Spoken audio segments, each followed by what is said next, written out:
Beardly? Yeah, that's what we were talking about. I was talking about it. It's always nice to warm up with the comic relief of Andrew, and then bring on the actual brains and substance. Rachel Wilson, one of my favorite people to talk to. You may recognize her for being on Tucker Carlson. One of the best advocates for homeschooling. Has written a book on the dangers and the occult influences of feminism. And all around one of the smartest, most interesting people you hear debating and pushing conservative values online. So I'm really honored to have you here. Thanks so much for joining me tonight. Oh, it's like the nicest intro ever. Thank you so much. Yeah. I think it's really funny that people think I'm the smart one, because I think Andrew is the smart one, but you know.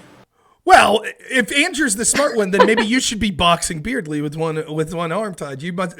You know what? I still think that wouldn't be fair, because Beardson is about my size, but I'm probably a lot stronger. So, I mean, they'll clip this and try to make fun of it and everything, but no, he's literally like my size.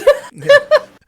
Isn't it funny? Like, I think one of the things that's funny with that crew is sort of like, they don't have the assurances to know what's funny on their own. It's like it reminds me of the Lion King with like the hyenas like cackling. Like, that's how they are. It's like, yeah, you don't have any self-confidence to be able to sort of. So I'm sure that's what they'll do. They'll clip stuff from this and go hee, and it's like, hey, good job, guys. You did a great job. Yeah, that's what they do. I mean, it's hilarious because I remember when I was talking about, hey, I'm writing a book and I'm going to have a book out. There was like a whole bunch of people who laughed and thought it was ridiculous, and they were like, okay, we'll see if that ever happens. And then it did happen, and it did really well, and they don't really have anything to say about it. They're just like, oh, nobody cares, or they just forget about it. They don't mention it. And it's like, Nick Fuentes would love to be on Tucker Carlson, but when I do it, nobody gives a shit, right? Like, it's not cool when I do it. I still suck, and you know, they'll just, but that's the internet for you, right? Everybody's just going to trash you. Everybody's going to say whatever they want to say. And you really have to get a thick skin and not care too much. And when I started doing this stuff, Andrew was the one that kind of like encouraged me, because I was like, the kids are getting a little older. I have a little bit more time. Like, I have a lot of interests. There's a lot of things I'm capable of doing, but I was like, what should I do? And he was like, you know, there's not very many people who can articulate things like you can, especially as a woman, who can deal with all of the heat that comes with like being on the internet, right, being out in public, and especially debating. And I was like, so he kind of said, you know, in a way you almost have like a duty to say these things, because who else is going to say them? Who else can like hang in there and deal with all the crap? Which sometimes, honestly, I'm like, why do I do this to myself? I could just be baking cookies and like planning, you know, Thanksgiving dinner and having a nice life, and here I am on the internet like having absolute knockdown drag out debates with men, with women, with whoever, and I don't know. It's ironic, but like I do want to talk some about your book, which unfortunately I haven't read, but I am going to read. But one of the things that I think is ironic is oftentimes when you hear these sort of... If I didn't, I will just send you one. Oh, that'd be awesome. I would love to read it. I think it's one of the things that these sort of preening moral betters tend to do is pontificate about these things that actually the people that are most vehemently against them represent the values that they claim to represent more. So in a weird sort of way, the feminist movement that you would rail against, the values that they try to gaslight the rest of us thinking that they believe, like strong, independent woman, you represent that in ways that they can't, and they hate you for it, right? They hate that you're a free-thinking woman who also understands the importance of being a mother, who understands the importance of like being involved in your children's life, and yet you're still capable of doing what they pretend to try to be able to do, to enter into like sort of debates and discussion on these spheres. So much to the so not through any connections whatsoever, you made it on Tucker Carlson because you wrote something that resonated not just with him, but with thousands of people. They could only hope for that, and yet they hate you for it because you represent everything that they disagree with, and it's fun to achieve.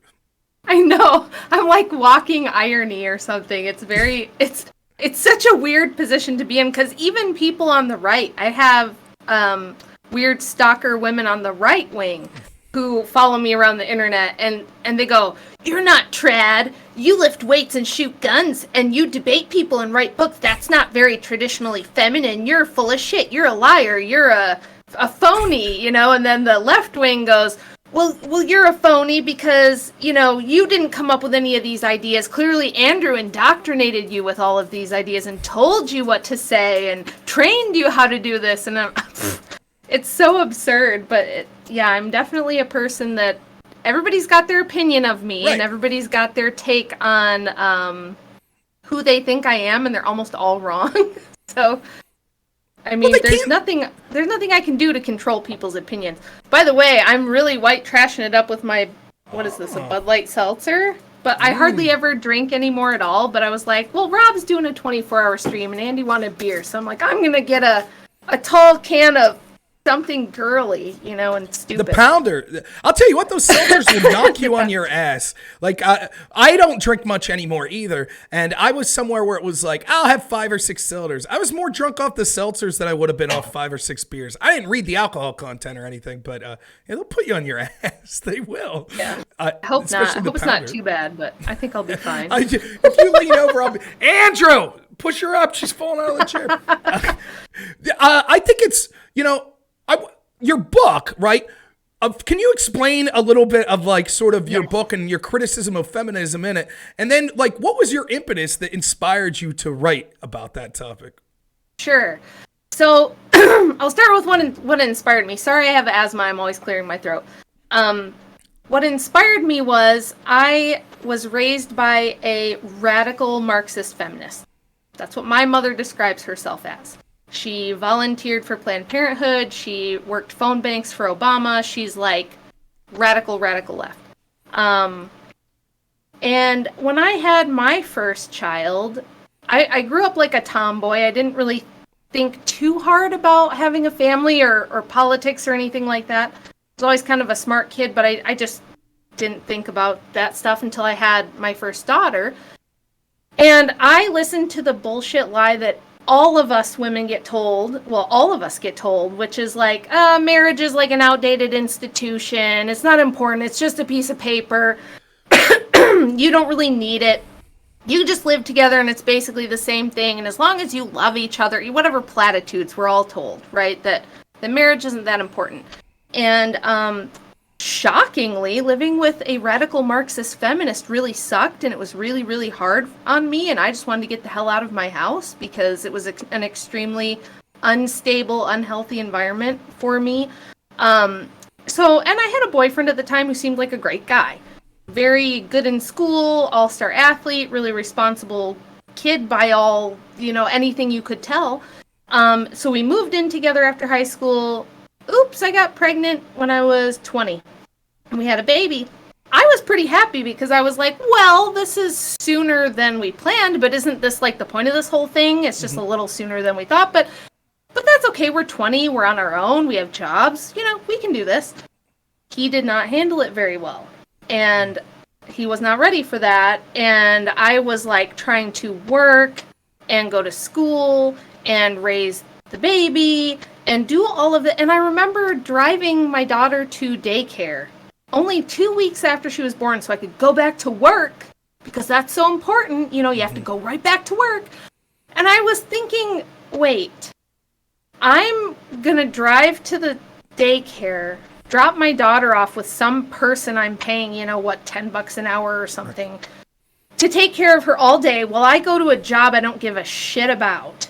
But I have to pretend that I care about because that's what we all do now as strong, independent women. We pretend that we just love working. Right. Working is awesome. I can't wait to work for 40 hours a week. And then by the time I get home, it's almost time to put her to bed. Mm-hmm. And I was like, this is fucking stupid. This is the dumbest system. Who the hell came up with this? Yep. This is absurd. You know, like it just made no sense to me on any level. It's not efficient. I didn't want to go to work. I wanted to be with her. Once you have a baby, it's like, what's more important to you than that? Mm-hmm. And I just didn't get it. So it's like that just kind of started the ball rolling where I was a little bit resentful because all the women around me, when I would say, you know, I don't want to go back to work. I just want to stay home with her. everyone around me was like, you'll get used to it. You'll get used to it. You'll get used to it. The baby will get used to it. The baby will, and you just started nursing, you're bonding, and now suddenly you're ripped away from your infant for 10 hours a day. And I was like, this can't be good. And I had a little bit of like postpartum depression from that as well, just this sudden separation after all that bonding time. And I thought, well, gee, I think I know what all this postpartum depression stuff might be caused by. And just nothing about it made sense to me. And I thought, this is dumb. Like, on the most practical level, why shouldn't I be at home raising my own child? Why am I paying someone else like a minimum wage to do the most important thing to me? And just over the years, like, obviously it didn't work out with my children's dad. That's another thing that my oldest two are from my high school sweetheart, and all of the right-wingers, when they find this out, they're like, ha, she's fake. She's a phony trad wife. She's not trad. And it's like, okay, if being raised by liberals and doing it wrong and then correcting course is not acceptable, then we're all fucked. Right. And again, I just want to be clear. The people that say that sort of stuff, like, how many of them are raising families, right? It's almost always these guys, right? And they make these incels. like proclamations. It's usually like incel guys. That's right. And they make these proclamations about, this trad life. And it's like, then live it. We're doing it. Yeah. And I've made mistakes, of course. Yeah. All of us have. And if I'm 42 years old, and if you've gotten to 42 without screwing anything up, then you're good for you. Yeah. But you're very special and you're an outlier. But it's like, no, I mean, I did get a lot of stuff wrong. And because I can think about stuff, I was just like, seems like a terrible system. And, time went on, and I met Andrew, and our family grew, and he really was the person. He did not indoctrinate me with this. Our first date that we ever had was exactly like you would think it would be. We stayed up until like 4 a.m. talking about politics. And he was just super impressed because I like knew who the Secretary of State was. And I knew like a bunch of stuff. He was used to dating like hot bimbo stripper type of girls. And he was just like, she knows things and can talk about stuff. This is interesting. And he wasn't expecting at all to like me. He was expecting that I would just be like one of the the rest of them, I guess. And he was like, well, it's kind of neat to talk to a woman that I can talk to about these sort of things. Kind of neat. And I like talking to him a lot because he didn't at all try to like impress me. He was exactly how he is now. Andy is just Andy at all times. There is no like public persona of Andrew. And people ask me this all the time. They're like, what's he like in real life? And I'm like, exactly the same. He's exactly the same all the time. That's to me, it's the highest compliment I could pay someone, right? Like, and I've talked to you on stream. I've talked to Andrew a little off stream on the phone. And just in those little interactions, you could tell. You can get a reading for someone. It's like, who I'm talking on the phone is the same person I'm talking to on screen, is the same person that you're talking to, is the same person that his work's talking to. That's something that I try to live my life by too. And I think I have left-wing friends. I was in the debate community. And if they were on here right now, they'd be like, hey, this is Rob. He might swear a little more or less depending on company. But other than that, that's about it, like Andy's not dropping F-bombs in front of my grandma or anything like that. Right. But he's the same person.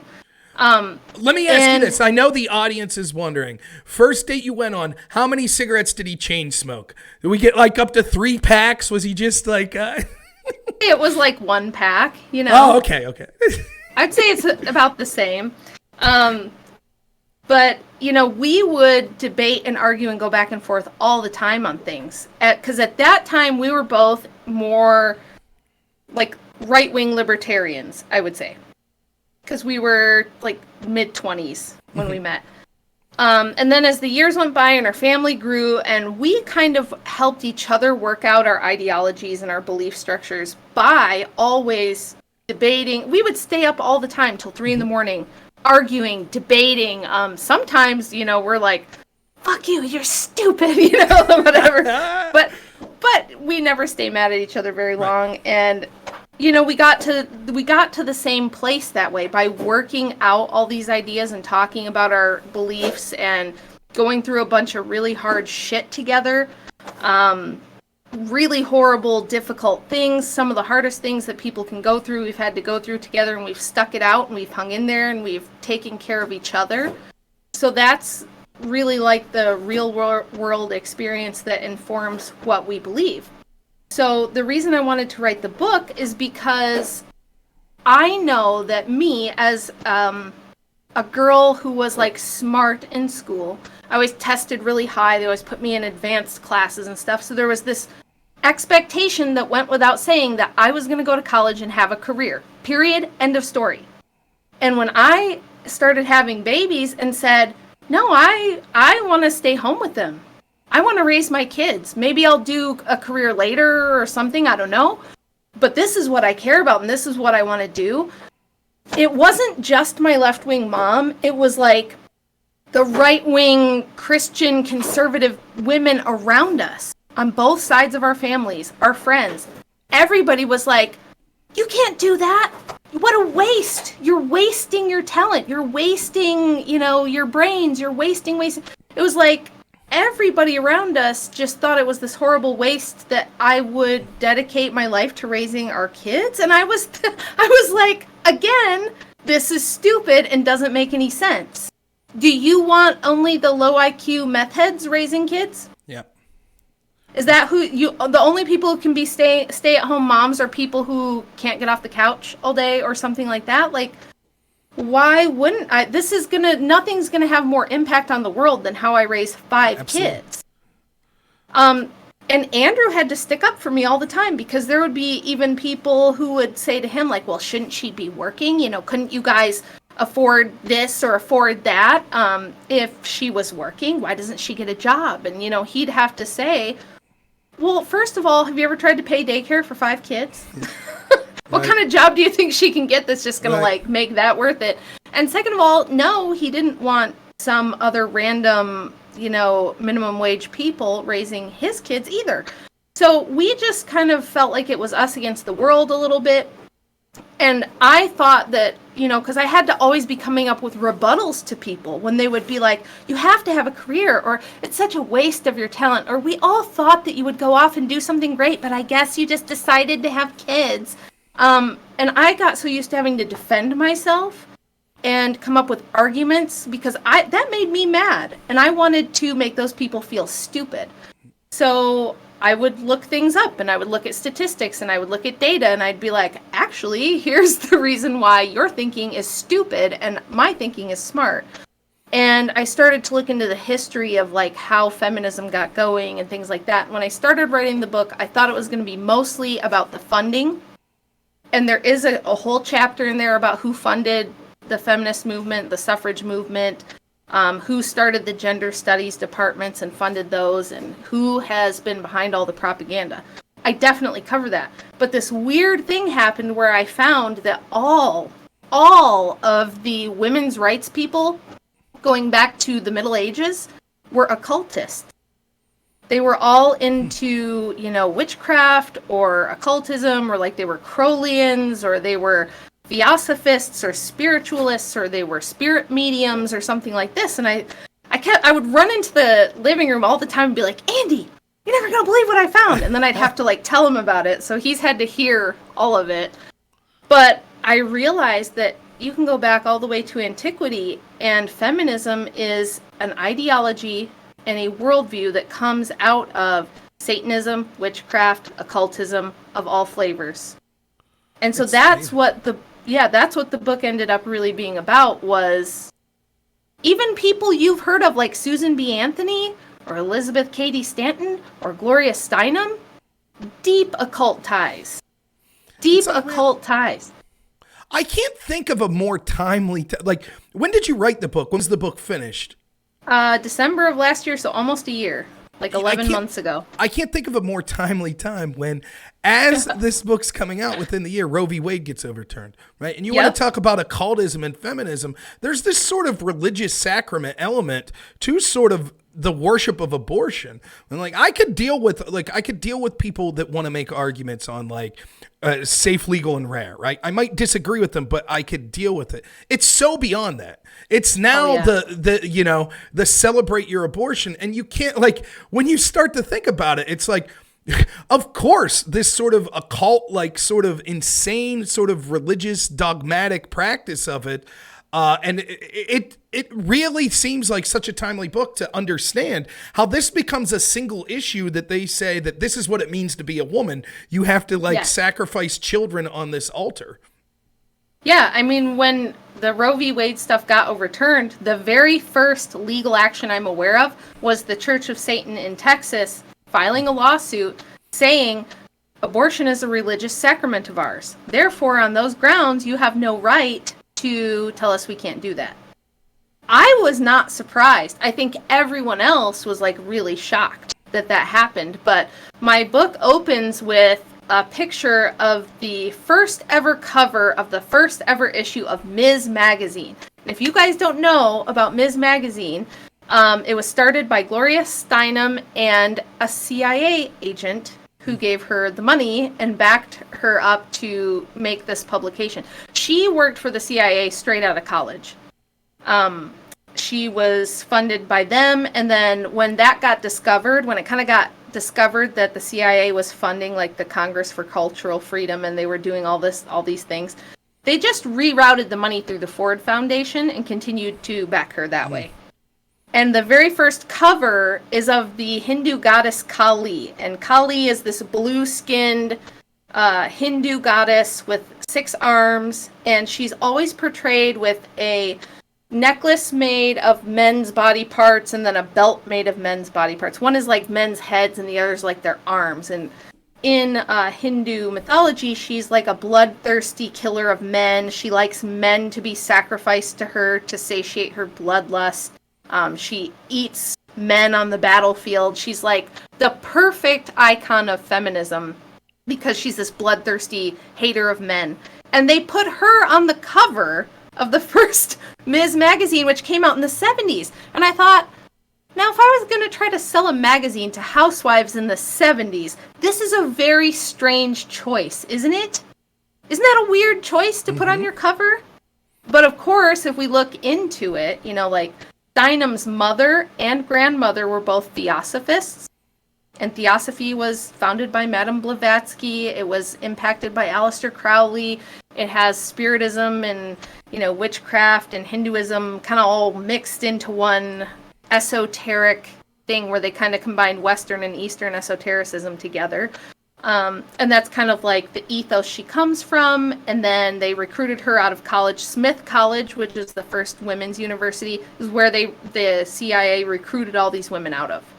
So it's a pretty interesting book. Like, who would have thought a feminist book could be like this interesting? But you've got spies, because there was spies, intelligence agents, there was witches, there was all kinds of sex, drugs, and rock and roll. Like, if you guys don't know about Margaret Sanger and her activities, her personal activities, she was basically having like orgies with every progressive left thinker of the time. She took off to Europe, let her husband go to jail on her behalf, abandoned her children, one of whom died in the custody of some fruity, like vegan commune that she left her daughter in. Her daughter died.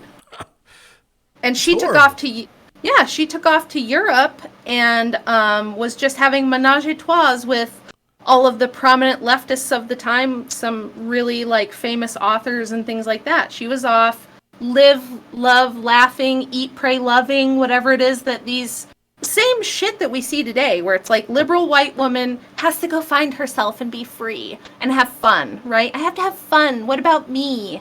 I want to be free. I want to be happy. I want to feel sexy. And if my kid has to go like live in some commune where she's neglected until she dies, well, what do you expect me to be unhappy? Is that what you expect? So she had a son that never forgave her. One of her sons carried on her work with Planned Parenthood. The other never forgave her and had nothing to do with her ever again after that. But this is a really common theme of all these women, all the ones that were writing about feminism, stumping for feminism, writing pamphlets, doing the suffrage marches. They have a very common theme of being into the occult, abandoning their husband and children, and then dying horrible, awful deaths because of the shit that they were into, basically. So it's way more exciting than you would think it would be, you know? These were some really crazy characters. And like I said, I think it's so timely because you can see like that influence in a real way right in front of your face. You know, one of the things that strikes me is when you were talking about your reason for writing this, and not just like, I think that people think, I don't know, I'm not a woman, right? I watched my wife go through, she was saying in the chat, my wife went through similar things. She had a job. We didn't know if we, you know, we had situations, medical situations. We didn't know if we'd ever be able to have kids. We considered maybe adoption. We just didn't know, you know? And I'm old for a first-time parent. I'm 36. My wife's 6 years younger than me, but she had a job. She enjoyed her job. She enjoyed her coworkers. Good people, right? Not terrible, evil feminists that are like, oh, go have fun. Good people. When she told people like, hey, I'm pregnant, I'm going to be stay-at-home mom. That, like you're saying, good people are like, oh, don't throw it away. You're so good at your job. You could advance. You could do this. And there seems to be something like, if I'm trying to think of it from how you must feel as a mother, right, and to the best of my ability, something so unnatural about such a telling you that you're wrong with this biological and spiritual connection you have, the most important relationship you'll ever have to your children, and having people tell you, oh, it's unnatural to want to foster that relationship and stay and build that in these crucial developmental years. Instead, the natural thing to do is go work a 9-to-5 job and make some corporation happy that you could be a productive worker for. And so it's got to be an amazing feeling to hear it's so indoctrinated in our society that even people that aren't evil people, they aren't terrible, but they're just like, yeah, that's how you got to do it. That's how you got to do it. I know. That's what it is. And it's insane to me.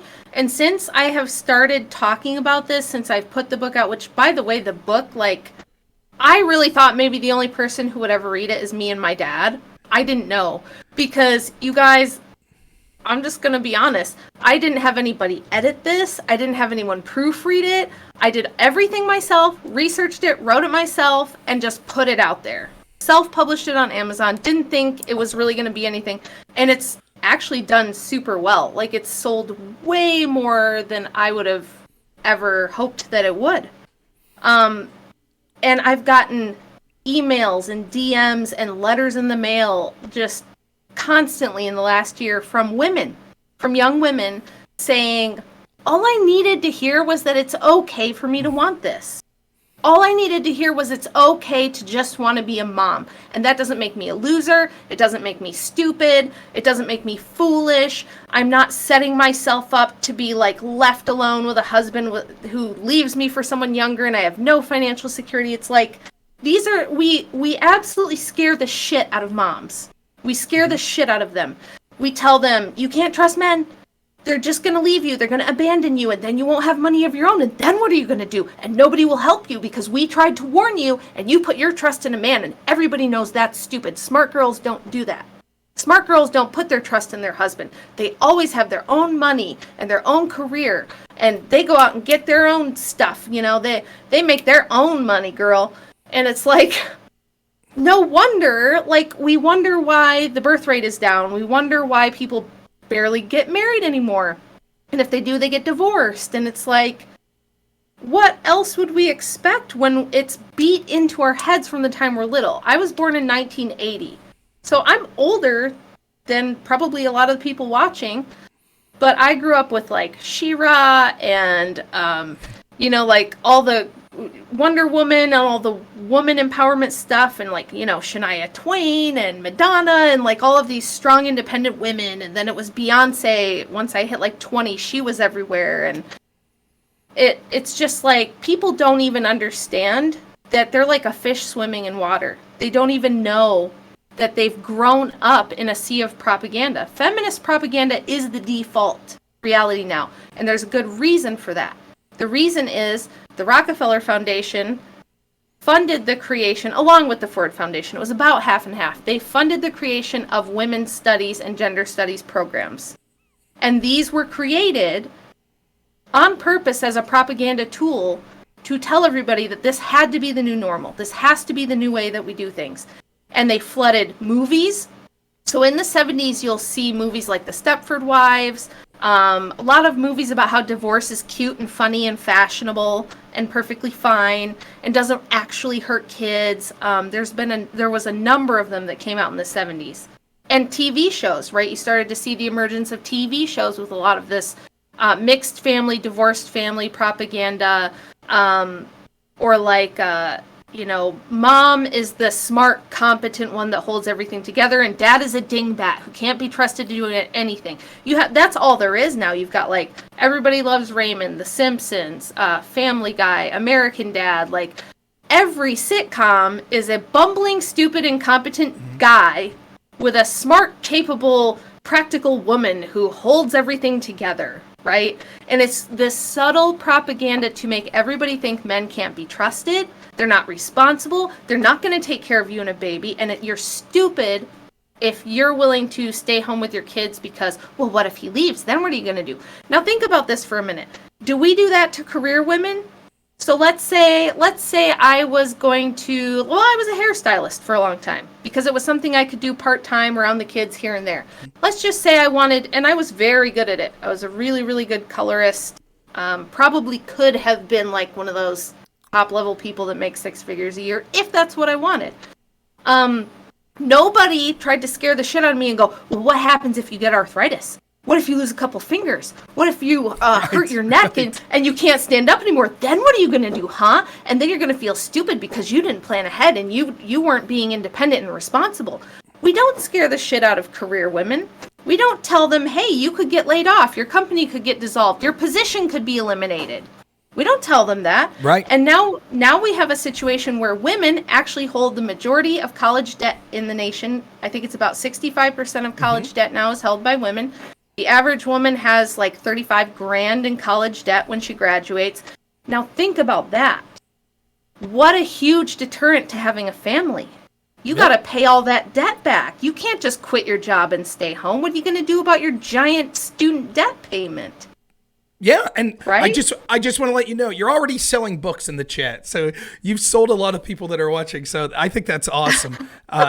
And people are saying your clout's outpacing Andrew's very quickly. So no, I think that's great. You're right. Here's the biggest threat. Here's the biggest warning. Listen, I ultimately believe that you should have the freedom to make choices. And look, it is true that, there are situations where maybe being a mom's not the right thing. Maybe you're not mature enough. Maybe you don't have the financial stability, or you haven't met the right partner, or maybe you have biological issues. All of that's possible. And I don't want a world where, well, sorry, you can't be in the workforce. That's not what I'm saying. But there is something that's just right and best about traditional family structures, and there's something special about being a mom that is the most special thing in the world. And it's amazing to me to see sort of like you're talking about the pushback on that. Here's a real stat that I'm not saying that if you're someone who can't be a mom, I'm not saying this to say you can't have a productive life or be happy or anything. But you want to know one of the most common things that we need to shout from the heavens and warn? When you advance your career and neglect being a mom and you turn 40 and that biological clock's running out, it might be the biggest regret you ever had. There might be an empty hole that you realize that you were misled by people, that there was a way to fill that hole through advancing career. And maybe that career works for you, but for a lot of women, and what traditionally is, you would be far, far happier if you met someone, if you raised a family, and that relationship you have will carry you through till you're an old, happy person who's watching your grandchildren. And I was wondering, I know that you've talked about this. Can you talk a little about, this isn't just anecdotal. There is data that suggests the rise that we've seen of feminism and encouraging women to not be mothers and to not have stable families has led to a decline in their happiness overall, hasn't it? Oh yeah, big time. So I start out the book by debunking all of the common myths. And the reason we have so many myths and so many misunderstandings about history, and I'll even talk to like really well-educated women on Twitter who will be like, you're just wrong. I know the history. I've been taught the history. And I'm like, that's the problem. The gender studies departments have rewritten history, women's history, and they will tell you that. They come right out and admit it. And what it's called is standpoint feminism. So from the perspective of a radical feminist, history was written by men, or, men were in charge of things. So therefore the history is wrong and needs to be rewritten from the standpoint of the oppressed woman. Now, I often talk about this. In 1920, when women's suffrage was passed, only about 4% of women wanted the vote at all. In fact, anti-suffrage groups had a much higher membership and participation rate, more money, everything than the suffrage groups had. And women came out with their own lists of reasons they didn't want the vote. I published that in my book. It's like an old anti-suffragette flyer from like 1917 or something, where it was like the Kansas anti-suffrage groups, and it was women. And they said, we don't want to have to do jury duty. That's gross. We don't want to hear about rapes and murders. And we don't want to have to be gone from our home all day to like participate in this nonsense. It's too much for us to try to be informed on all of the issues, because we have homes and children and churches and communities that we're taking care of. Women used to take care of the elderly and the little kids and the sick and the infirmed, and they used to literally run all other aspects of life because men were busy running the government and the businesses. And now what we have is old folks' homes that are run by minimum wage immigrants, because that's all there is. And we have daycares that are run by minimum wage immigrants, because that's all that there is. Because all of the educated white women are off working for a corporation, right?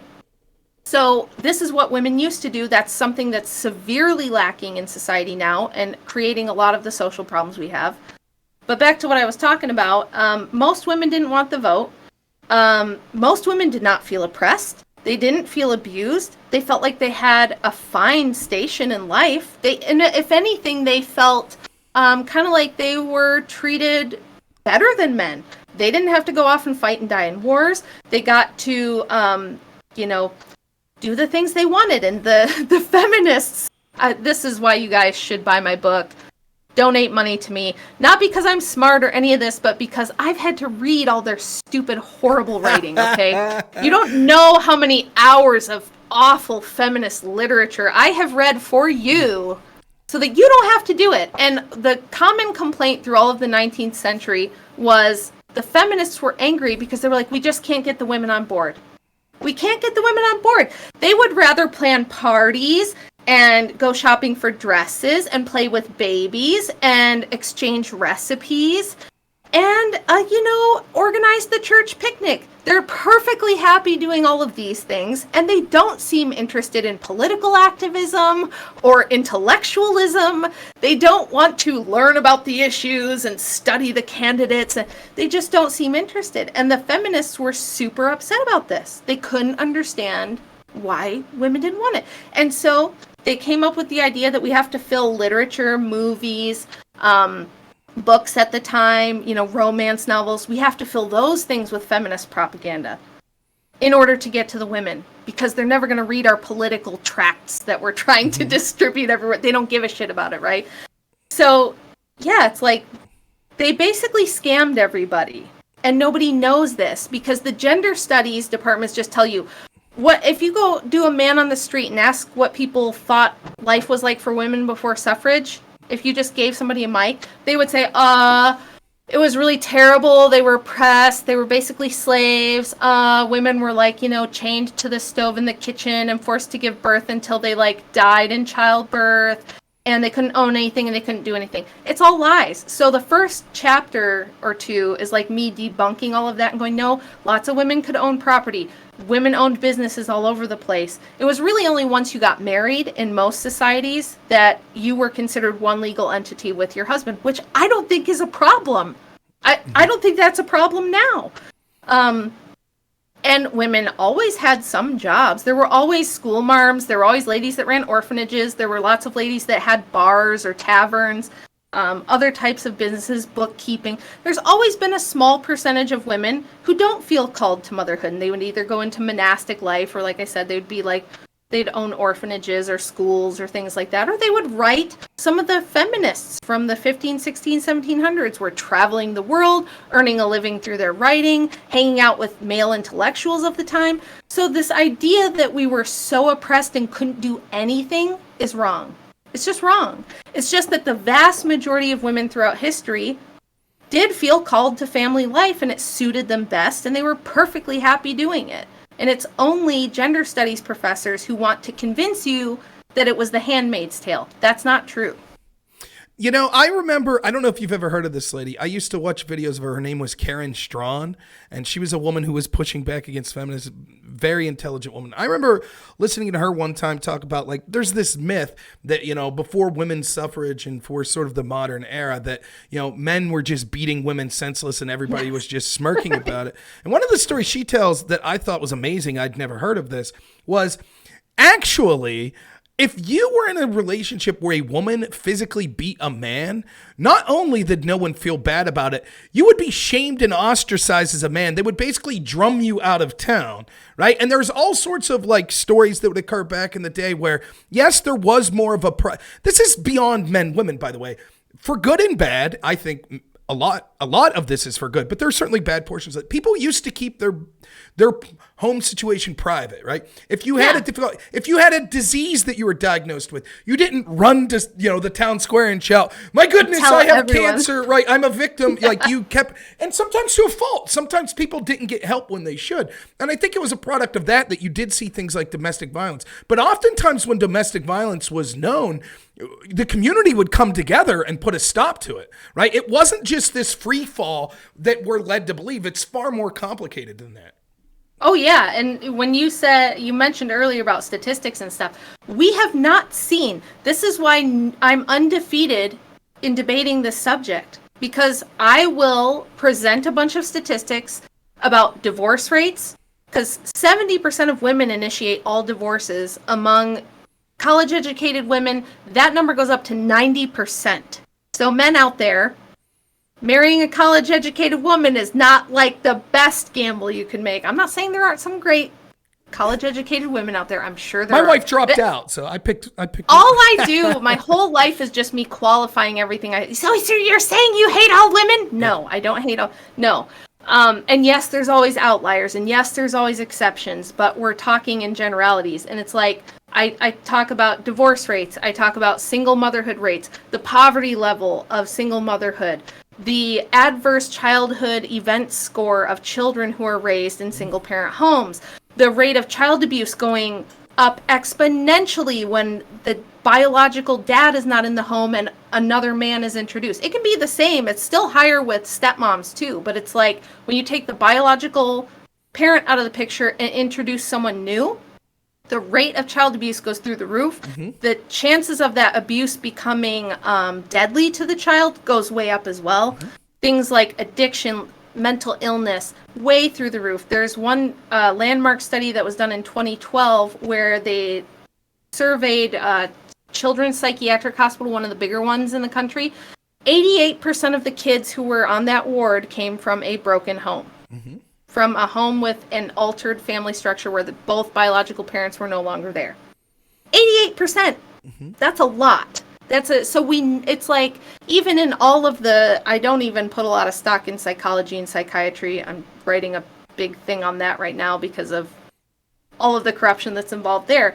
But even in like those circles, everybody will concede that disrupted family structure raises the risk of everything. Yep. Every measure of well-being, you're going to be worse off, right?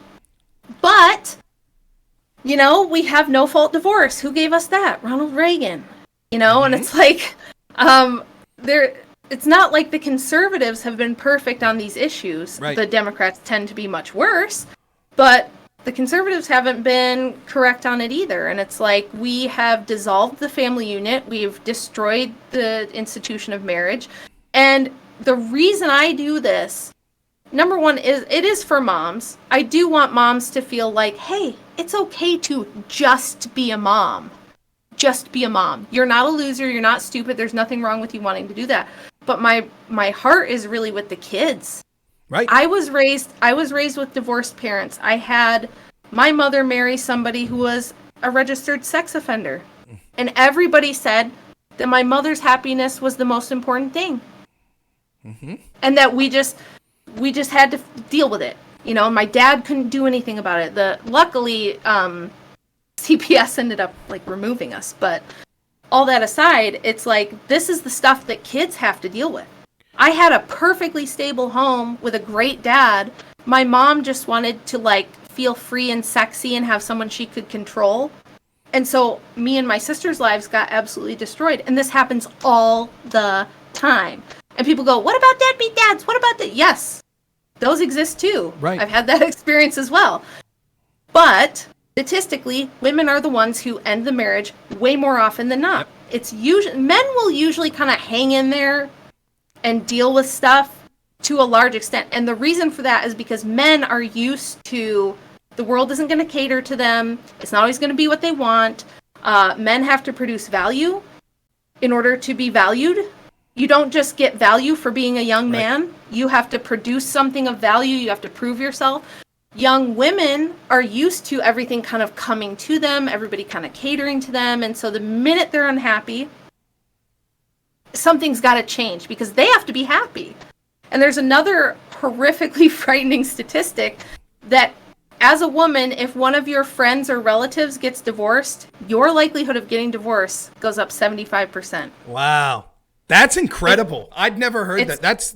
Yes. It's a social contagion. There was a big, a really comprehensive study done in the UK on this, where they looked at this social circle of friends. You might notice this with celebrities, where it's like this celebrity couple gets divorced and suddenly all their friends are getting divorced too. And that's crazy.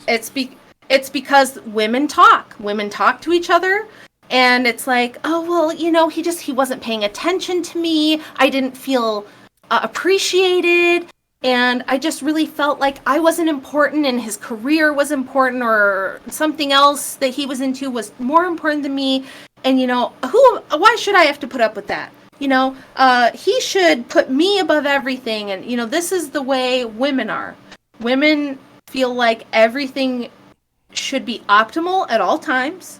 And if they have a bad month in their marriage, it must be indicative of this systemic abuse, this patriarchy, this I'm going to be subjugated and miserable my whole life, and that's not fair to me. And if it's not fair to me, this is the other big lie.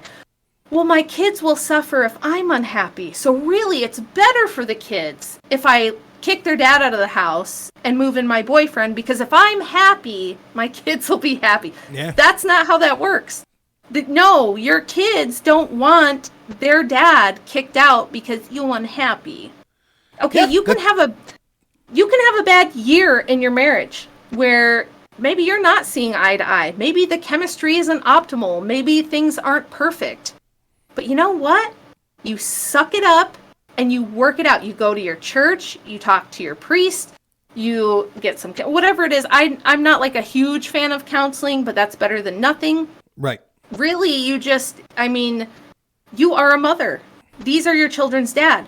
You do not have the right to rip him out of their lives to satisfy whatever emotional need you have. Sorry to be the one to tell you this. And it's something that I get in big trouble for saying. But I stand by it, and I'll always stand by it, because typically dads will put up with a lot to keep their family together and stay with their kids. Women don't. And the statistics and the data prove that I'm correct. Yeah. So I think so. I don't have the same ideological principles that maybe you and Andrew have on some things. And Andrew and me have our differences that we've had in the past with sort of my libertarian values toward sort of more of the Christian orthodoxy values that he has. But I think that they line up here, and I'll explain why. To me, one of the things that people that talk about liberty and individualism, the thing that they often miss is it is about personal freedom, but the other side of that coin's personal responsibility. And there is no issue that responsibility is more, Anne, than if you, through accident, through conscious choice, whatever, have children, your priorities need to change. Your responsibility now, first and foremost, is to the children, to the people that need you the most, and that's your children. And I think that there's fundamentally something that's just incredibly heinous under both of those worldviews, where it really, I think, started, would be my guess. I'm not as studied historically as you, but I think that this sort of selfish nature that we see promulgated throughout society in a litany of ways, I think it maybe has its roots in starting with the, well, you deserve to be happy and that's better for your children. Like that sort of theme and that erosion of personal responsibility and just do you, just do you, just do you. You see how that matriculates into all areas of life. And you can see this selfish nature where, I mean, it's appalling. It's like we're stuck in a perpetual 4-year-old syndrome where you'll see grown adults adults acting like children, having tantrums, or, making life decisions that are just unfathomable. Oh, even 50 years ago, where it's like, you left your whole family for what? Because you wanted to go have fun and do, like, it's unconscionable, but we seem to embrace this sort of, in the name of secularism, just being like, well, it's all about doing what's best for you, and that's what's best. But that's abdicating that personal responsibility, which to me is literally the fundamental foundation of what personal freedom is. You have freedom, but you have the responsibility that freedom forces upon you. And everybody wants to forget that part of it now. Yeah, it's just like progressive Christians who love the message of like Jesus loves you and you're forgiven, but they don't like the repent and sin no more part. Right. They reject the repent and sin no more part and just focus on the Jesus loves me, I'm perfect the way that I am type of stuff. And it's like, no. And you'll see that the self-help literature emerged at the exact same time as feminism. So Betty Friedan's landmark book, The Feminine Mystique, which I describe in my book as basic bitch feminism, because we had people like Simone de Beauvoir, who was an abhorrent person, horrible. She was a PEDO file who seduced young women and got them into relationships with her and Jean-Paul Sartre. I'm not good at French because I'm from the Midwest, but you know him. He was in with all of those like French existentialist extreme liberals of the time. She was a horrible person, but she was very, very, very intelligent. And she wrote some books that were like really high level philosophical feminism. It never really caught on to the common housewife. But Betty Friedan came along and wrote a basic bitch book called The Feminine Mystique, which just laid out some really basic stuff that you hear repeated all the time now. And it really took off. And that was like late 60s. And the self-help genre emerges around the same time. And this is also when we get everyone go to therapy. Therapy cures everything. If anything's wrong in your life, you just need to get treatment, right? So like you can be a PEDO, you can be a psychopath, you can be a total narcissist, you can be a horribly dysfunctional, sadistic person. You just need a little therapy. The therapy is going to fix everything. We can fix everything through therapy, which is another huge lie. It's another huge lie. But the self-help genre came out right along with feminism. So everything became, yes, very much about like, well, I only get this one life and I need to be happy. And if how could my children, and I still get people that tell me this, and Andrew alluded to this earlier when he said it, I was like, yes. It was like he listens sometimes when I talk, because I always say this idea of like I need to be happy. It came from this crap, and you will hear people tell you this. I will get people that will fight with me on Twitter and be like, "Well, women need to be happy. Are you saying they should stay in bad marriages? Are you saying they should do that? What are you saying? Are you saying this?" And I'll go, "Well, did you have a single mom? Yeah. Did she work? And you went to daycare? Yeah. Wouldn't you have rather she stayed home with you?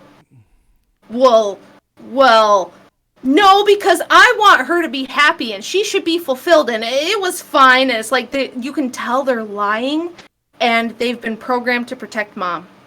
Yeah. So many people who were born in like 1970 on have been programmed to protect mom. Even though mom was selfish, narcissistic, self-serving, did awful, irresponsible things raising the kids. And it's like, those types of moms are the type that when you come as an adult and go, why'd you kick dad out and send me to daycare? And like, you question her choices. She runs from the room crying. How dare you? And cries, like another thing women do where it's like very manipulative and it's like, you can't question my choices. I'll get hurt and cry if you say that I might have done something wrong. And so that's another really toxic thing, I think, is moms not being able to say when they fucked up. So with my kids, I've had conversations with the older ones about, some stuff was their dad's fault, but there was also things that were my fault, And if you, as a woman, cannot say that to your kids, number one, I have 4 girls. I don't want them repeating that. And number 2, I don't want them doing the same mistakes that I did, and I want them to know it's okay to be like, okay, I got this wrong. I screwed up. And now it's incumbent upon me to try to make it right to the extent that I can. And we have just completely released women from any responsibility for that. Women can just, burn down a guy's house. They can do horrible things. They can leave a path of destruction behind them, blow up everybody's lives. And if anyone even questions it, they just cry. They cry and say they're suicidal, or they cry and they run out of the room. It's like, one of the biggest paradoxes is this strong, independent feminism being the thing, but then women don't ever have to take responsibility. They're never held accountable. So you have, and this is the other big thing, is that we don't ever teach women to think about that second half of their life. Like you were saying, what happens when you hit 40? What if you retire? What if you work your whole life and you retire at like 65? What if the average woman lives to like 85? That's crazy. A long ass time. From to be 40, alone? Yeah, from 40 when you realize, oh shit, I'm kind of past the window. Like even if I find a guy now and we date and we get married, I'm going to be 43 before I can even start having a kid. It's kind of over for me. You've got 40, 45 more years of your life. Is it going to be filled with a corporate career? I mean, and we don't teach women this. They get OnlyFans at 18 years old, and nobody says, whoa, wait a minute. What are you going to do once you're even 28 or 30? Because once you're over 30, you're aged out of being a stripper or an e-thought or an OnlyFans girl or one of these women who rides the carousel. You know what I mean? Because there's always going to be someone younger. It doesn't even matter if you look good. You can look good at 40, but you don't look good next to 20, 22. Look, this is typical. Look, it's like this with all things in life, right? Like, it's funny how it works out, right? Like, for everything that we consider a good thing, a good characteristic, there's the yang to that. Like, there's the opposite. And so, I say this all the time when it comes to privilege, white privilege. Of course, there's white privilege. There's also there's black privilege, and there's also detriment to being white, and there's privilege to being a woman and privilege to being a man, and detriment in different situations. All of that's true. And some of the shit just doesn't seem fair. This is true. This is tough.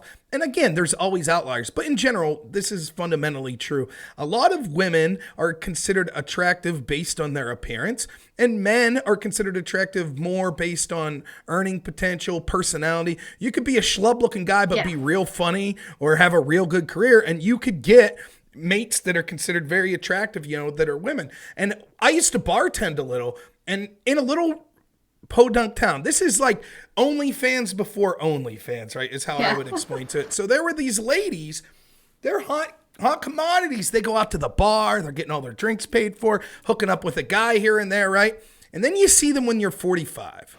And they've been doing a lot of hard drinking, and they've had a hard life, right? And now they don't have a guy, and they're desperate. And it's one of the saddest things you'll ever see. And you're what chance does this lady have of finding happiness now? Yeah, maybe they have a kid or two, but they didn't settle down with the guy they had the kid with, or find someone when they were younger. And it's not fair. I'm not sitting here saying, well, that's not fair. A 45-year-old guy could still find a woman. Yeah. If his earning potential was good, he probably could. Yeah. But good luck telling a good guy that'll be a good parent to your children when you're 45 and you slip your way around town and you're in this little, small pond and everyone knows who you are. Good luck. And now what? You're desperately hanging on guys for a couple of draft beers at the bar, and it sucks. And I'm not saying it's right, but I'm just saying, like, I've seen friends. I'm 38, so I'm getting where I had friends that were girls, and I saw that happen to some where it was growing up, and like it. I never said it out loud, but you're thinking like, my God, settle down with someone, right? You're gonna get to the point where it's gonna be tough for you. And I see women that are close to my age, that I went to high school with or that I went to college with, and it's like, damn, they're meeting these guys on Tinder and stuff, and it's like, this guy was a jerk to my kids. No shit. What did you think was gonna happen? You brought some guy you met at the bar, you brought some guy you met on Tinder to go to dinner with your kids. What did you think was going to happen? And it sucks, and no one's out there, right? Young women are getting the counter, the counter narrative. They're getting that, no, don't let these men tell you. Don't leave them. You go out there and you just have one night stands and you advance your career and you do this. And meanwhile, the guys that just want to hook up, they're laughing all the way to the bank. Great. Yeah. No strings attached. It used to be that I had to be committed to you if I wanted to have intercourse. Now it's just like, yeah, shit. We can hook up some night. See you later. I'll move on to the next. It's amazing to me how it's so counterintuitive what sort of the narrative surrounding feminism and what it claims leads to happiness for women. It doesn't even take a genius to sit down and just look at the situation and go, shit, if you were a bunch of horny guys looking to like shirk your responsibility, you couldn't come up with a better story, right? Like it's True. easy to say. Yeah. And so that's led to another problem, which is that the sexual revolution was great for like that top 5% of guys that can get all the girls. The guys that are funny, they're attractive, they make money, they have resources, whatever it is that makes them attractive to women, it's great for those guys. They have all the options in the world. They can pump and dump a whole bunch of girls until, maybe at 45 they decide they want to settle down. And this is the thing. This is the big thing with men and women. Women have all the power when they're young. From like 16 to 30, women have the power and the control. Men will do just about anything for young, fertile women. You don't even have to be super hot. You just have to be moderately good looking. You get the world handed to you. Men will do almost anything for you. But that great power is very short-lived. It's only for one little stage of your life, and none of them know that. Now, we used to have grandmothers who would tell us this. We used to have mothers and grandmothers who would say, look, you're not going to be 20 forever. Get the best guy you can when you're like 18, 19, 20, 21, 22, somewhere in there, and settle down. Set yourself up well to have a family, and so that the second half of your life is good. And then the men, it was like, okay, you have to work really hard for your 20s. Your 20s are going to suck. You're going to get rejected by women. You're going to have to work really hard to climb the ladder. You're going to have to try to amass resources so you look like a good husband who can provide. And it's rough in your 20s. But then for men, once they get a little older, like mid-30s, 40s, and the rest of their life, then they're in their prime and they have all the pull. They've got the resources. They've got a lot of choices. They don't have to just settle for whatever. Mm-hmm. So both sexes have advantages at different stages. But the thing we do with women now is give them this idea that they're going to be sexy forever because they're looking at like Madonna or like, Jane Fonda and these stupid glamour magazine covers that are like sexy at 70. Yeah, and they think that this lasts forever. And so they play the field, and then when they're 40, they're like, okay, I'm ready to settle down now. And guess what? You're not going to get those like high-level guys. When you're 40, they don't want you. Those successful high-level guys are going to pick a 20-year-old girl. And you can sit there all day and cry that it's not fair and we just need to retrain the men and we just need to convince them that old is sexy and fat is sexy and everything except youth is sexy. But you're never going to overcome that. It's a biological thing. Even if we've got in vitro fertilization, we've got artificial wombs, we've got surrogates. None of that matters. Yeah. None of it matters. Men are always going to want youth and fertility. It's a trade. You get our youth and fertility, and we get your provision, your protection, and your resources. It's a trade. And we don't tell women this. And so I debate all the time with 18, 19, 20-year-olds who are on OnlyFans, and they're on top of the world, and they get anything they want. All they have to do is like a little tear or like, please, can I have it? And it just comes to them, and they think it will always be like that. Yeah, it's now I hate to do this. It's raining and my wife needs me to bring something heavy in from outside. I was wondering, we're talking a lot about sort of having children and staying home mom. Can you talk about how that proliferates also into the education system and how now it's not just when kids, staying at home when they're young, but how we've sort of pawned off wards of the state, people of the state to educate children, and how, in your opinion, it's superior for parents to be educating their children to make sure that they're not being indoctrinated by the state. If you could talk to the audience about that just for a minute, I'll be back in like 3 minutes, I promise. And then when you get back, I'm going to take a potty break. Okay, no problem. Okay. So, yeah, I mean, that's exactly what happened. And people have this idea that public education has always been the thing, right? But public education's actually the new thing. It's actually the experiment. All throughout human history, a lot of people, unless you were like upper class, You were educated mostly at home. You might have a little bit of like schoolroom education here and there, maybe for a few years of your primary education, but a lot of people didn't. They were taught at home, they were taught at church, they were taught things by their parents. Compulsory public education came about in around the mid to late 1800s in America and the UK. And here in the States, the people who came up with compulsory public education, you would be very shocked what their motivation was. It wasn't because they thought that kids weren't being properly educated or they didn't know enough to get along in life. It wasn't that. They thought that these were like very progressive left, transcendentalist type of thinkers that came up with public education.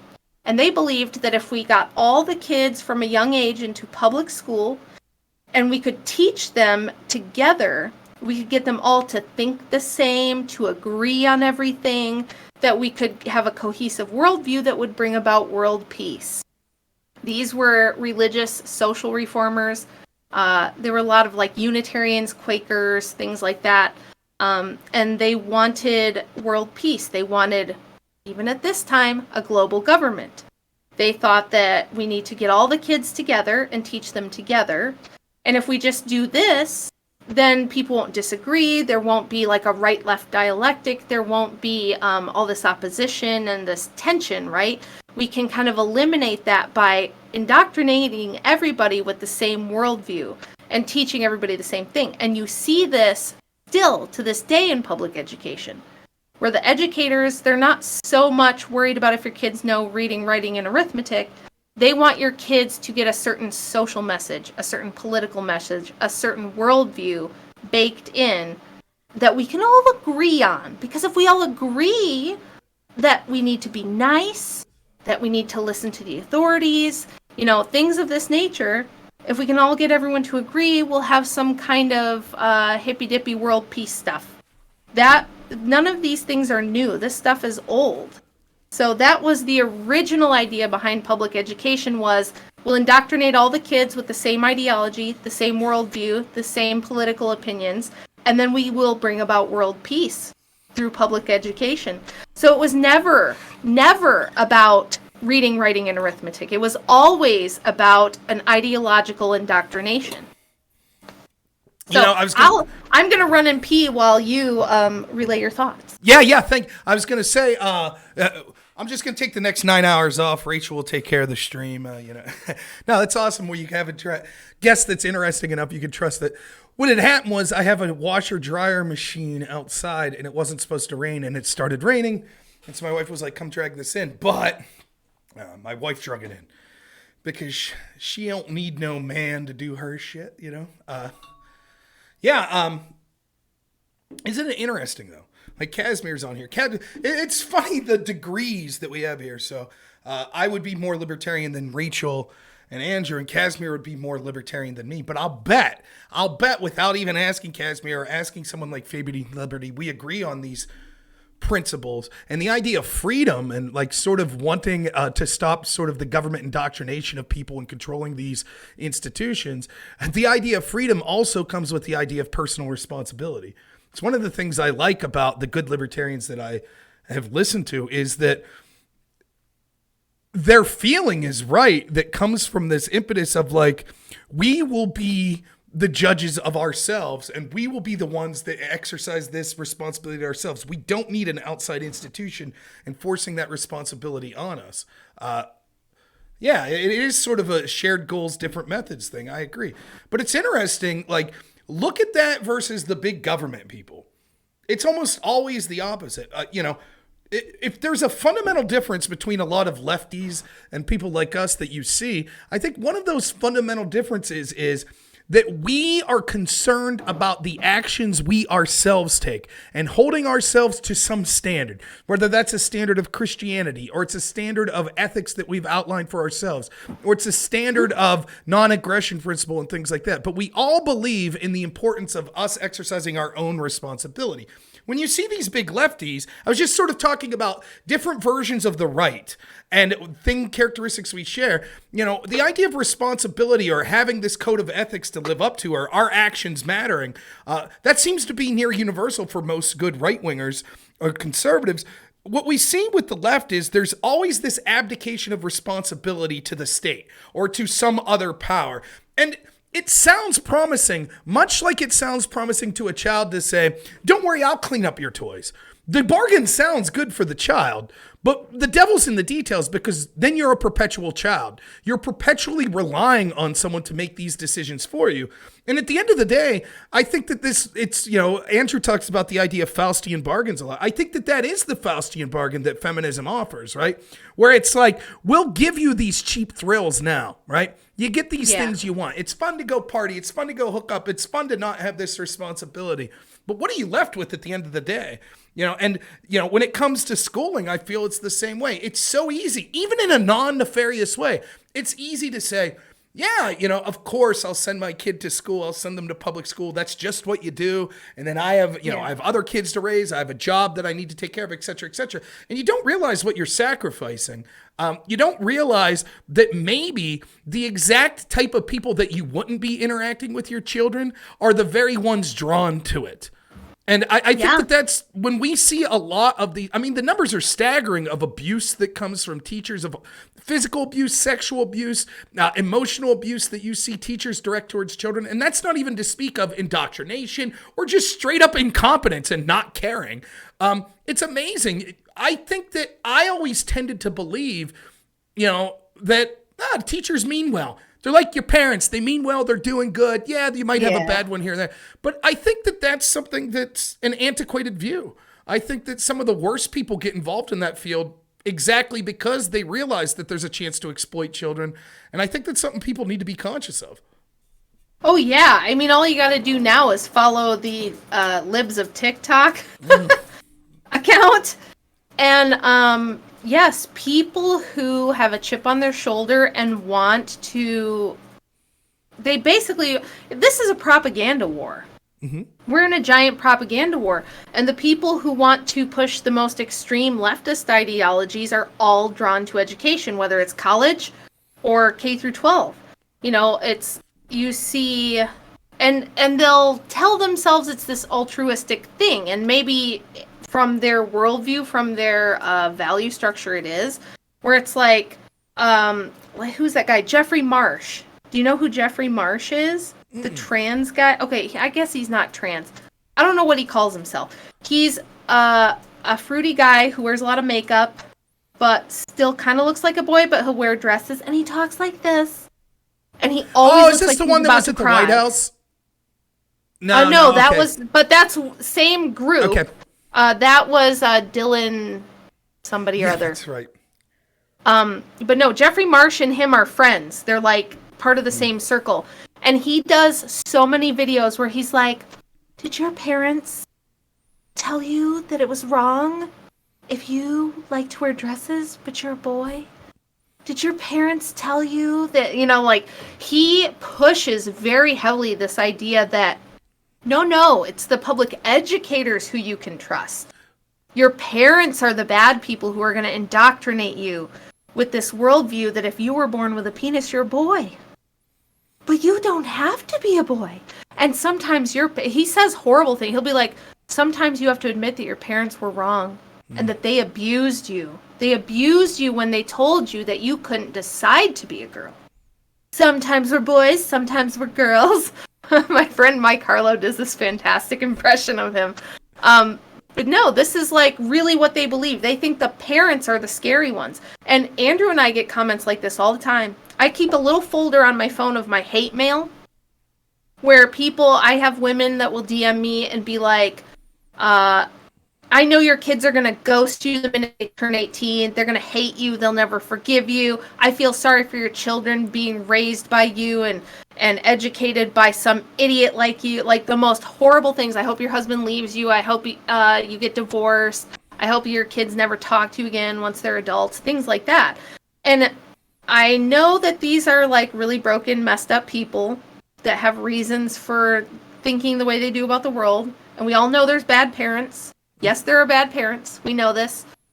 But there'd be a lot less parents who were bad if we upheld parenthood as like a virtuous wonderful thing to aspire to, and that it's awesome to be a good parent. That working at being a really good parent is a totally worthwhile thing to put your time and effort into, but we don't.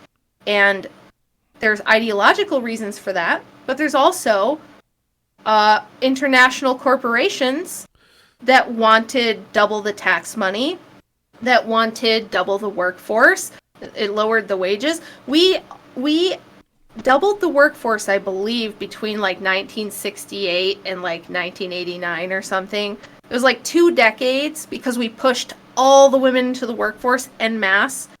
It like almost doubled the workforce. I'm like, you don't think that has an effect on wages? And I've actually had people in debates try to tell me that it didn't.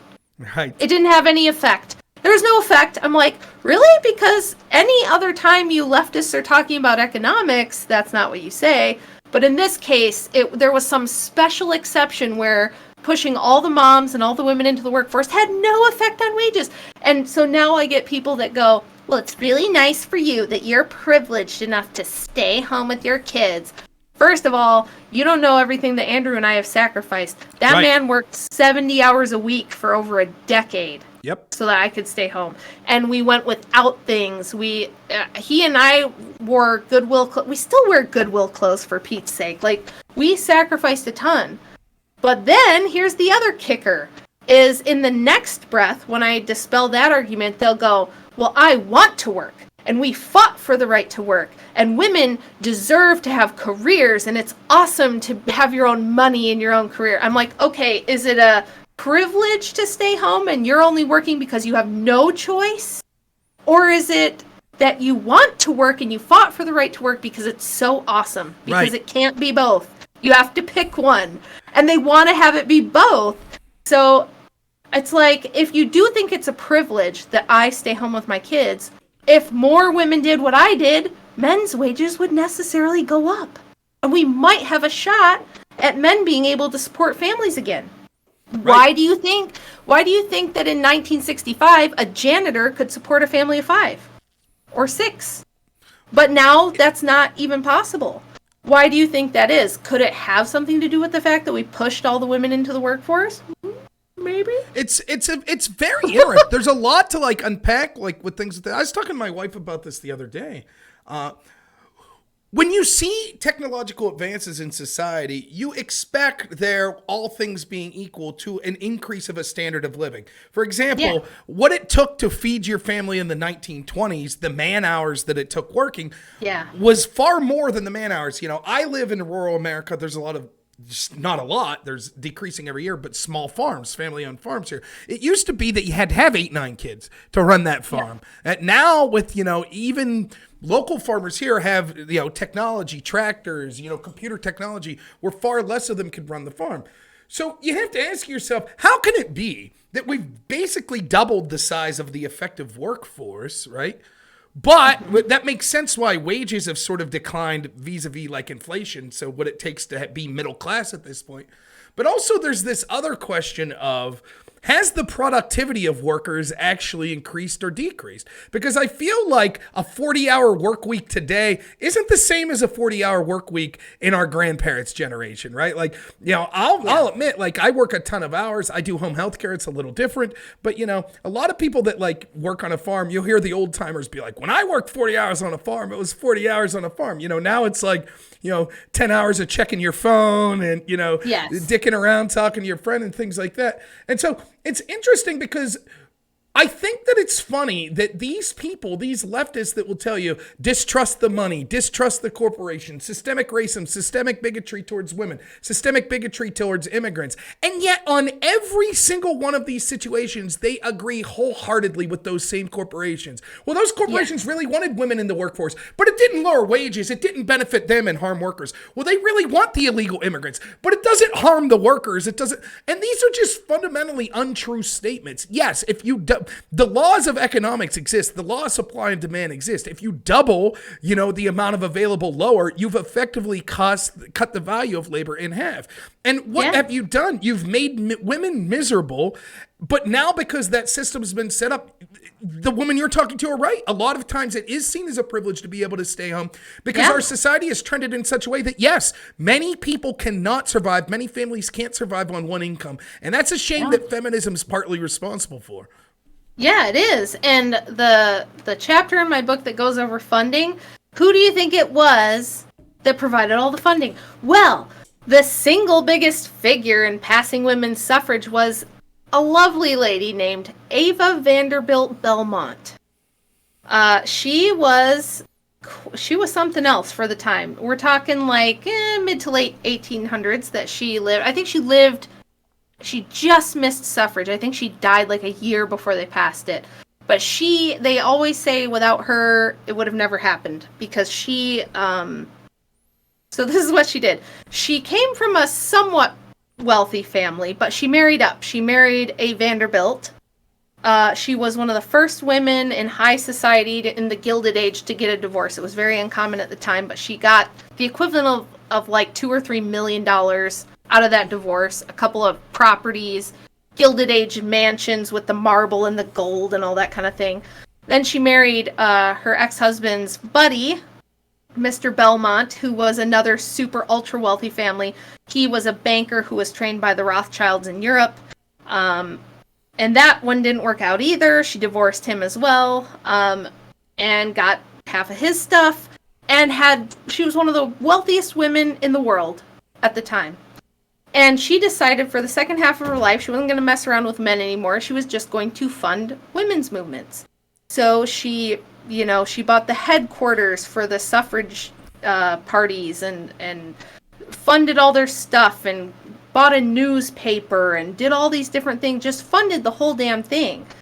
And who jumped in on it with her? It was other Vanderbilts, Rockefellers, Carnegies. It's all these railroad tycoons, right. The first international corporatists. We're not talking, about small business. We're talking about giant international corporations who were funded by Rothschild bankers, by international banking banksters, I like to call them. Yeah. And they weren't like, women should be able to choose and women should. No. It was. If you really think that these people were just sitting around thinking about the plight of women, no, I'm sorry. It was like, we need, because this is just post-industrial revolution.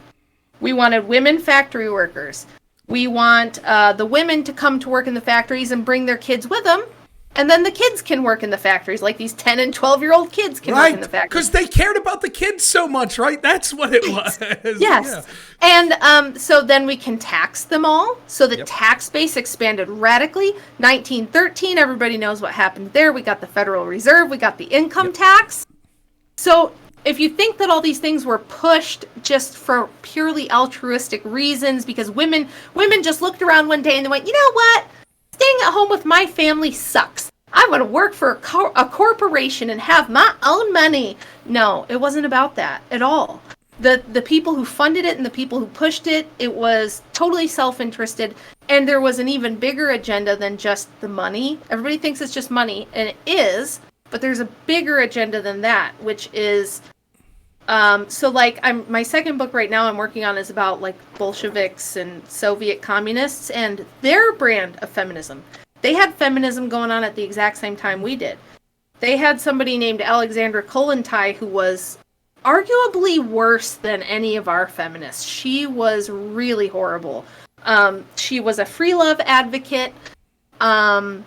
She was the first person to ever get abortion legalized in any country in the world, which was Russia. So she was a Bolshevik. She was in Lenin's crew. She was one of his cabinet members. She was one of the first women politicians to hold a really high government office. And when people go, why don't you support female candidates? Because if you know about the history of female candidates, you'll know why. But anyways, she made abortion legal. She seized all of the monastery properties that they had in Russia, the churches that had monasteries, which provided amazing community service and did all kinds of charitable works, repossessed them all in the name of the Soviet Union, had a lot of the clergy murdered brutally and horribly. She hated the church. And she had all abortions paid for by the state in state hospitals. So they were free abortion on demand. It only lasted, I believe, 15 years before Stalin had to outlaw it because there was only one live birth for every 3 abortions in that short of a time. Really? Wow, that is insane. And Stalin knew they were gearing up for World War II, and he said, look, we've just had a famine in World War I. We cannot take this hit on population. We've got to outlaw abortion again because we'll get absolutely decimated. The enemy will take us over. There won't be anybody to replace all the people that we've lost. So Stalin actually outlawed abortion again because her policies were so horrific and so catastrophic for the Soviet Union as far as like depopulating it. So she and her big thing, she wrote a lot. We have a ton of her writings, and she said that women need to stop seeing themselves as wives and mothers, and they need to start seeing themselves as economic units that serve the state. That's giving the game away, right? Yeah. Yes. Economic units that serve the state because that's a higher calling than serving your family. And then she also wrote, so she was another one of these that knew that women didn't want to read her political essays. So she started writing horrible fiction. She knew she was a crappy fiction writer, but she didn't care. She was like, look, they'll eat up the romance novels. So she made a romance novel called The Love of 3 Generations or something like that. And it was about a woman who leaves her husband because she's having an affair. And then the daughter she has as a result of the affair ends up sleeping with her new boyfriend. And she has to accept it because this is her ideology that we can just all sleep together. It's fine. There's no attachments. And they saw family as being diametrically opposed to communism because the way that people inherit money or leave legacies or inherit property is through family, through the patriarchy. So it was an open plan in the Soviet Union to destroy the family unit, to make everything communal so that you couldn't inherit property, so that you didn't even think in those terms. And she was a big, like, social justice person who thought we shouldn't have possession, right? To have marriage is to have possession. And if you're going to be a mother, the only way that that's good is because you're providing new economic units for the state. Simple as that. Well, it's funny, talking about literature and things like that. I think that one of the things that's interesting from talking to you is, like, it's something that I've always theorized with problems we see in society today. And it's cliche to say politics is downstream of culture, but it seems to me like the most insidious effective measures that sort of the bad aspects that you're talking about of feminism used was cultural. You talked about television shows and things like that. This idea of fiction, right? Like 50 Shades of Grey when it comes out. Yeah. It was like, if you could talk a little about sort of what that represents, but it's almost comical. I was talking to Alex Stein earlier and sort of how it's important to use comedy. Like, I remember when it came out, I was like this. Look, I don't think you're a horrible woman if you read 50 Shades of Grey or whatever. I'm not saying that, right? But I was talking to someone who read it, a woman. I was like, let me predict how the book goes without reading it. Let me predict the series. Chick ends up with rich dude who happens to be good looking, has a bunch of weird sex with him. But then at the end of the books, he realizes he's the slave and needs her more than she needs him. And they're like, yeah, that's basically it. It's like, it's so comical. It's so farcical. This isn't some deep thinking shit. It's the most surfaced area, like, garbage. That's whatever. You're not the worst person in the world. But I do think it's funny how they use that sort of thing as a tool to sort of glamorize these things that end up being, I think, very negative. Yeah, and I'll say the same kind of thing that you just said, and people are like, why do you hate women? Why do you think they're so stupid? And it's not that. It's that we as women have biological reasons, good biological reasons, why we tend to go with the crowd, follow the social circle, and things like that. So imagine you are throughout history, you're a young mother. When you have a baby, it's stuck to your boob for 2 years, okay? And And because we live in this modern world, women are never prepared for that. They're like, really? I'm just going to sit here like all day? And I'm like, yeah, all day. I mean, if you've ever nursed an infant, it's your full-time job. Yeah. It's like every hour for the first few months. It's just how it is. So traditionally, throughout history, you were very, very vulnerable for all of the years that you were having babies. And you needed someone to be able to like fend off invaders or raiding parties or hunt the food and bring the food. You can't go out and hunt the food. What do you think? A lady with a newborn stuck to her boob's going to go out and like take down a woolly mammoth? No, that's not how it went for all of history. We needed to depend on the community, on the tribe, on the people around us. We are hardwired not to want to be isolated because that means you're going to die and your babies are going to die. So women are hardwired to need community, to value interpersonal relationships and be very relational. So men don't think that way. Men don't think in terms of just like relationships and personal relations, and women do. We see everything in life through that lens. That's not bad. I'm not saying that that's bad. Right. That's good if you're a mom and you're a grandma and you're a wife and you're a daughter. Like, we need women to be that way. Like I said, they're the ones who traditionally took care of everyone, took care of the sick and the infirmed and the elderly and the young and the wounded soldiers and the people in the community who needed care. And they ran the community and they ran the church. They had very important things. These are not stupid things. These are important things we need to evolve into like a nice modern society that we don't have anymore. And now what we do is we weaponize that instinct that women have. This instinct we have to want to get along, to want to be cooperative, to want to relate to people.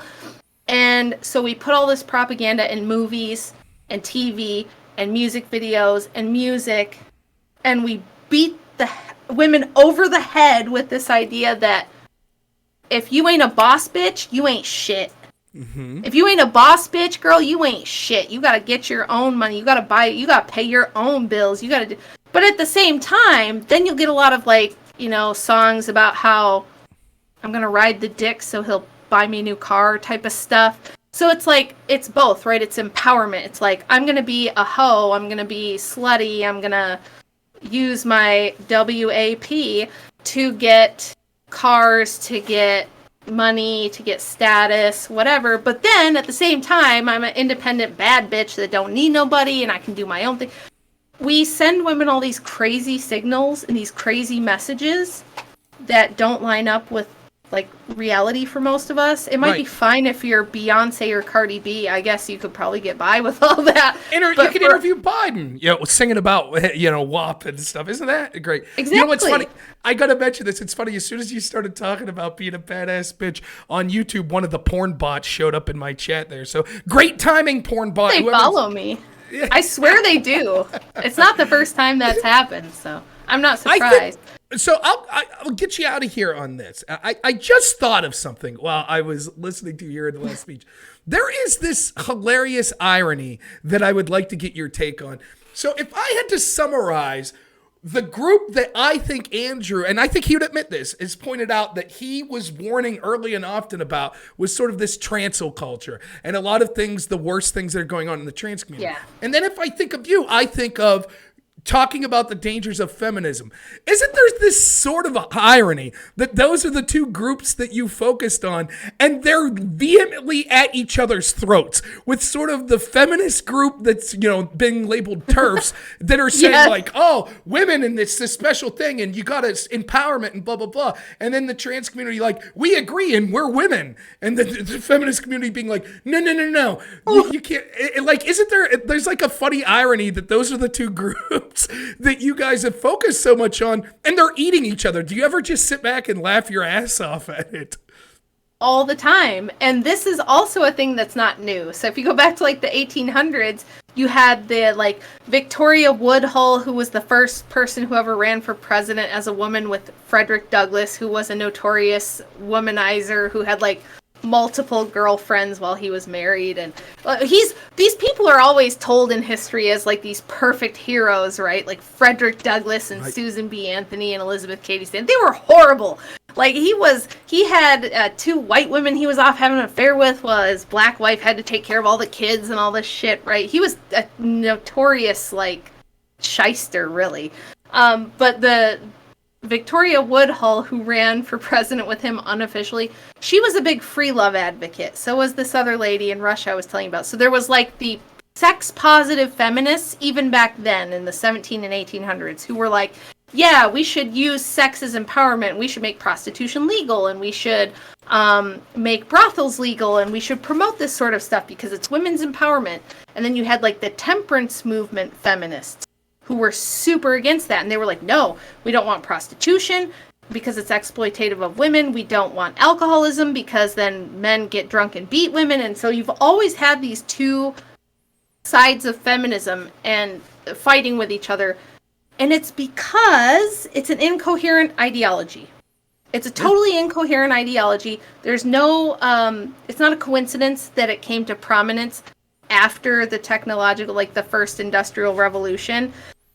And I say this all the time, like, you think you're a strong, independent woman because you can get in your car that was designed and made by a man, that if anything goes wrong with it, you take it to a man and the man fixes it. You drive to your air-conditioned office that was built and designed by a man who keeps up the air conditioning and keeps the temperature perfect for you so your little hands don't get cold, you know, your little feet don't get cold. And you drive on the roads that the men built because the feminists aren't out there laying the concrete, you know, and designing the bridges and everything.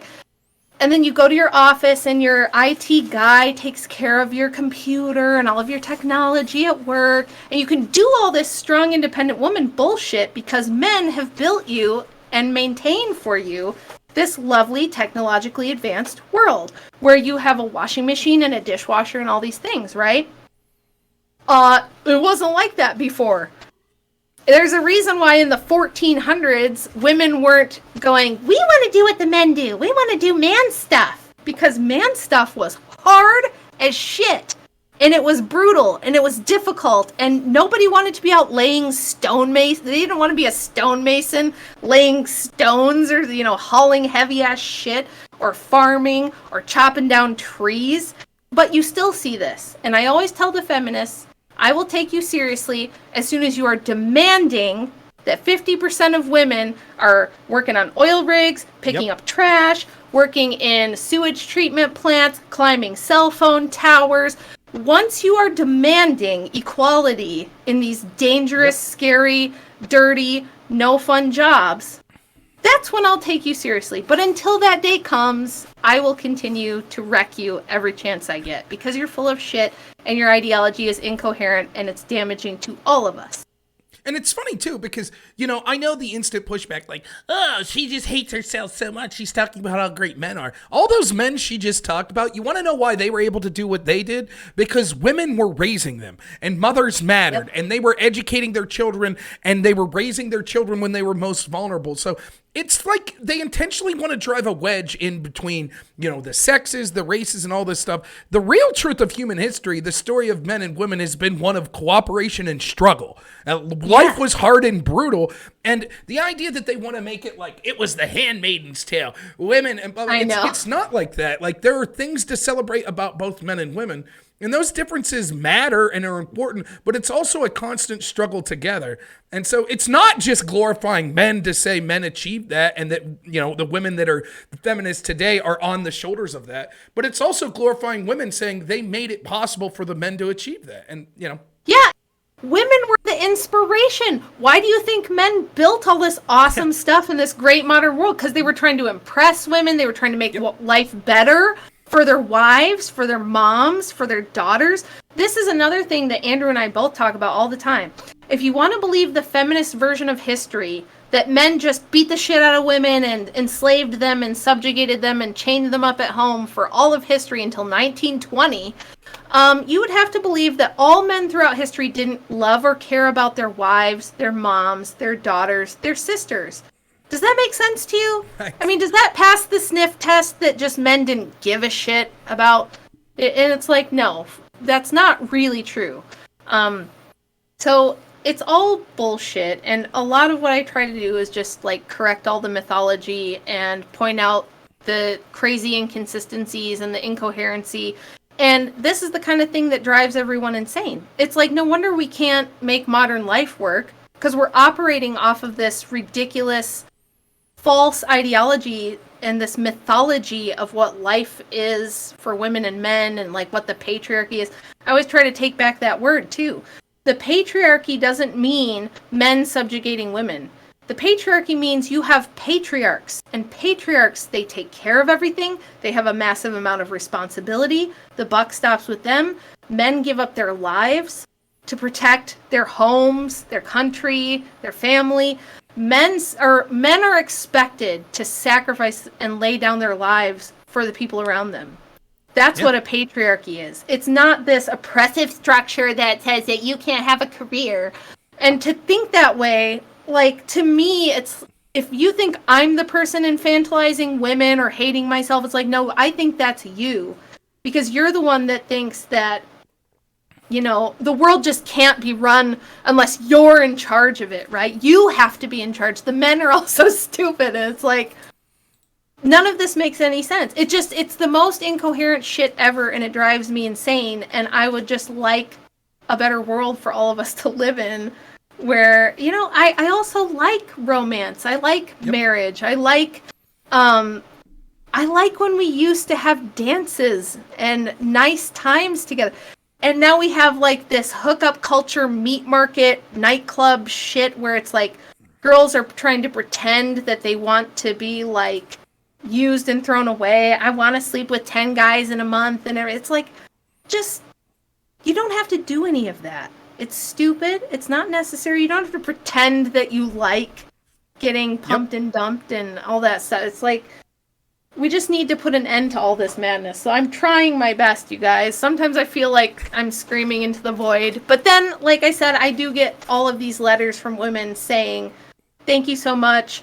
I've made a lot of changes, because I honestly, all they need is someone who they perceive. This is where I have to be very responsible and try to be somebody who's kind of worth listening to and looking up to.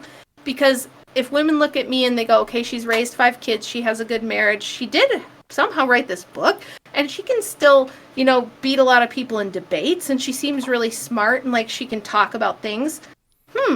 You know, she doesn't seem like a victim. She doesn't seem like a weak, subservient, abused woman. Right. She seems like a smart, competent person who I might even like to be like. And if she says it's okay for me to stay home and focus on my kids while they're young, then I'm going to do that. And it gives them the courage. I know that seems so crazy, but it's like they just need somebody to tell them that it's okay. Well, when everyone around you tells you the opposite, right? It's nice. You know, Andrew, the theme of, I think, what Andrew's been talking about tonight, sanity, right? You just need to someone sane. You sometimes you think you're crazy. You see all this stuff around you. You just want to see someone sane that says, you know, those that gut feeling that you have, that you want to be a mother, that you want to stay. Yeah, that's right. That feeling is right. You're not insane. Yeah. That is the right. So, Rachel Wilson, thank you so much.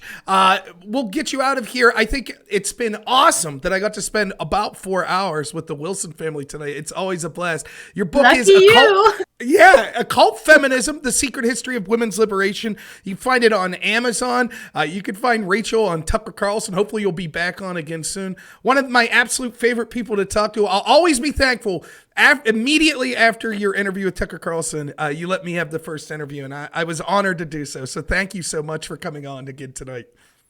Talking to you too. I love talking to you as well, because it's a little bit of I get a chance to talk to some different people than maybe in my little tight circle of people that I'm always talking with. So that's really nice. And I think you're just a really great interviewer, and probably the only person who can talk more than I can, maybe.